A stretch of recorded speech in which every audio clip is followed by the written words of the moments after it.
Selamat bertemu kembali dengan saya sendiri, Sahat Tobing, di kanal YouTube Sahat Tobing. Saya akan memberikan uraian sederhana terhadap Injil Lukas pasal 16 ayatnya yang ke-19 sampai kepada ayat yang ke-31. Dan ini baik untuk kita renungkan bersama dan pikirkan bersama, dan mungkin uraian saya ini akan sedikit membantu saja. Nah, setelah ibu bapak membaca perikop ini, maka kita akan lihat bahwa pentingnya masa kini dan pentingnya masa depan. Setiap orang punya cita-cita, setiap orang punya keinginan di masa depan akan menjadi manusia seperti apa, dan itu lumrah. Nah, dan masa depan itu rupa-rupanya sangat ditentukan oleh masa kini. Dan masa kini itu juga sangat ditentukan oleh masa lalu. Atau ada juga yang mengatakan hidup ini seperti roda pedati. Hari ini Anda boleh tertawa, mungkin besok akan menangis.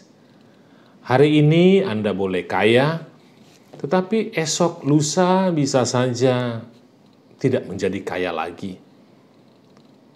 Nah, begitulah silih berganti juga kehidupan manusia itu di masa kini, masa depan. Nah, seperti penulis Injil Lukas senang berbicara tentang masa lalu yang berdampak ke masa depan.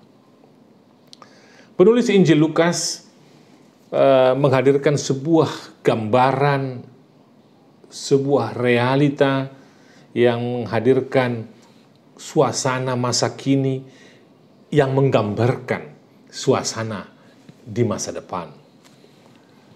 Nah, penulis Injil Lukas ini menghadirkan kisah antara orang kaya dan orang miskin, dan orang kaya tidak dicatatkan namanya di dalam Injil Lukas ini, tetapi orang miskin jelas disebutkan bernama Lazarus. Nah, ibu bapak, saudara-saudara sekalian,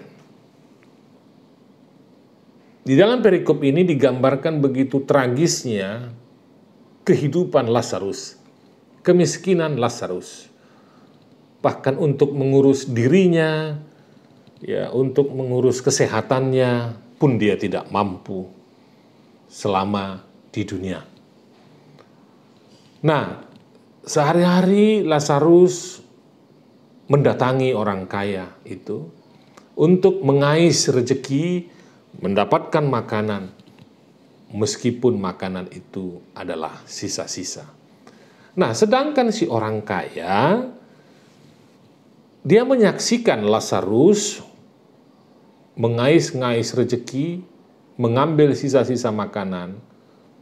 Tapi sepertinya si orang kaya menganggap itu hal yang biasa. Orang kaya ini pasti mengenal Lazarus karena dia sering datang ke rumah si orang kaya itu untuk mendapatkan makanan.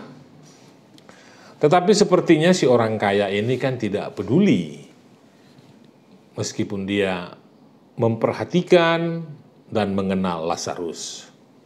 Sampai pada akhirnya kedua orang ini, orang kaya dan orang miskin, yaitu Lazarus, dipertemukan dalam sebuah kematian, dan suasananya terbalik. Ibu bapak, saudara-saudara sekalian,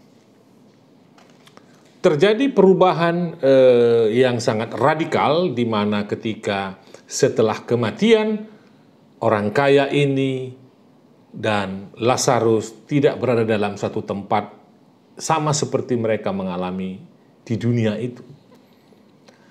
Orang kaya berada di tengah-tengah api, sedangkan Lazarus berada di atas pangkuan Abraham yang menggambarkan kemuliaan, kehormatan, dan tentu kenyamanan. Nah, perubahan suasana dan apa yang dialami itu dapat merubah seseorang itu menjadi mengenal dan peduli. Karena dikisahkan di situ orang kaya yang tadinya memperhatikan Lazarus, mengenal Lazarus, tetapi tidak peduli, bahkan mungkin tidak merasa tidak penting untuk menyapanya. Tetapi sesudah kematiannya, si orang kaya ini bermohon agar Lazarus berbaik hati kepada dia untuk mencelupkan tangannya kepada air, sehingga si orang kaya itu, yang orang kaya di dunia itu, mendapatkan setetes air karena dia sudah sangat kehausan. Karena ya wajar, karena panas tentu suasana, namanya dia dikelilingi oleh api. Nah, Lazarus berada di pangkuan Abraham dan si orang kaya berada di dalam nyala api. Itu di ayat 22 sampai ayat yang ke-24. Nah, ada dialog antara orang kaya dengan Abraham agar Lazarus memberikan setetes air kepadanya, itu yang pertama. Kemudian agar Lazarus mengingatkan saudara-saudaranya yang masih hidup dan masih tinggal di dunia untuk memperdulikan orang-orang miskin agar tidak mengalami hal yang sama seperti yang dialami oleh orang kaya, berada di dalam api yang menyebabkan dia kepanasan dan minta ampun. Nah, orang kaya ini memohon agar Lazarus memberitahukan kepada keluarganya. Ya, harapannya tentu agar saudara-saudaranya itu setelah mati, nasib saudaranya itu tidak seperti dia. Sepertinya memang ini orang kaya ini cukup peduli dengan keluarganya. Jadi biarlah hanya dia yang menanggung penderitaan ini. Namun sepertinya peluang itu sudah tertutup, dari dua permohonan itu sudah tertutup bagi si orang kaya itu. Memang tidak diberitahukan kepada kita bagaimana, apakah orang kaya ini bertemu langsung dengan Lazarus. Sepertinya ada gap, ada jarak, ada tembok yang membuat mereka tidak bisa saling menyapa lagi, dan orang kaya ini hanya bisa menitip pesan. Sepertinya Lazarus sudah berada di tempat yang terhormat dan ada jurang pemisah yang sangat jauh. Lazarus sudah berada di pangkuan Abraham, dan kita ketahui bersama bagaimana figur sosok dari Abraham ini bagi bangsa Israel. Dia adalah seorang tokoh besar, penuh kemuliaan dan kehormatan. Sehingga itu dikiaskan bahwa Lazarus berhak mendapatkan kemuliaan dan kehormatan sama seperti yang didapatkan oleh Abraham. Nah, ibu bapak, saudara-saudara sekalian, dengan kisah ini apa yang dapat kita perbincangkan? Yang pertama menurut saya adalah bahwa Anda tidak perlu menjadi miskin untuk bisa berada di pangkuan Abraham, paling tidak begitu ya. Anda tidak perlu menjadi miskin. Anda perlu kaya. Anda penting menjadi kaya, menjadi orang kaya.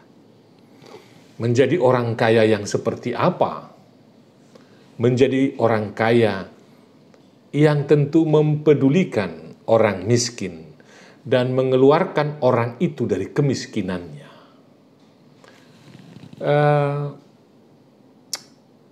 Banyak para filantropis atau orang-orang kaya di muka bumi ini yang menyisihkan hartanya, bahkan juga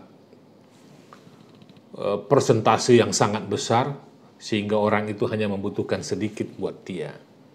Banyak, ada beberapa lah ya, tapi tidak mayoritas. Nah, Anda tidak perlu menjadi miskin, saya katakan. Anda perlu dan penting menjadi orang kaya agar orang miskin dapat keluar dari kemiskinannya. Itu yang penting. Jadi bukan kaya untuk diri sendiri, bukan kaya untuk anakmu sendiri, tetapi buat orang, agar orang itu keluar dari kemiskinannya. Yang kedua,